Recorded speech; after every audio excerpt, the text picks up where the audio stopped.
Hello everyone. ইয়াত এটা তোমালোকে ফৰ্মুলা দিয়া আছে দেখা পাইছা হেতু হৈছে C4H10. এটা C4H10 ফৰ্মুলাটোৰ কাৰণে আমি কেনেকুৱা ধৰণৰ ষ্ট্ৰাকচাৰ পাব পাৰো হেতু আমি চাব লাগিব আৰু সেই ষ্ট্ৰাকচাৰবোৰক দুটা বেলেগ বেলেগ যৌগ বা যিমানটা বেলেগ বেলেগ যৌগ পাওঁ সেই যৌগবোৰক আমি কি বুলি কওঁ সমযোজী যৌগ বুলি কওঁ. এটা কথাটো হ'ল C4H10 ফৰ্মুলাটোৰ কাৰণে আমি কেইটা গঠন সমযোজী যৌগ পাওঁ ক'বলৈ গ'লে আমি দুটা গঠন সমযোজী যৌগ পাওঁ. এটা হৈছে বিউটেন যাৰ ষ্ট্ৰাকচাৰটো তোমালোকে দেখা পাইছা ইয়াত কেইটা কাৰ্বন আছে চাৰিটা কাৰ্বন আছে কিন্তু চাৰিটা কাৰ্বন এডাল চেইনত আছে লিনিয়াৰ চেইন এডাল তোমালোকে দেখা পাইছা কাৰ্বন চাৰিটা আছে এটা দুটা তিনিটা চাৰিটা আৰু ইয়াৰ নাম হৈছে বিউটেন.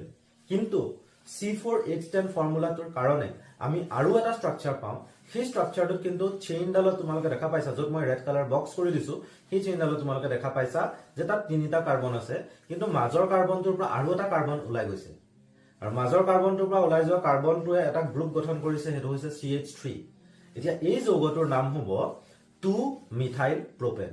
গতিকে আমি গম পালো যে C4H10 ফৰ্মুলাটোৰ কাৰণে আমি মাত্ৰ দুটা গঠন সমযোজী যৌগ পাওঁ সেই দুটা হৈছে এটা বিউটেন আৰু আনটো হৈছে 2-মিথাইল প্ৰপেন.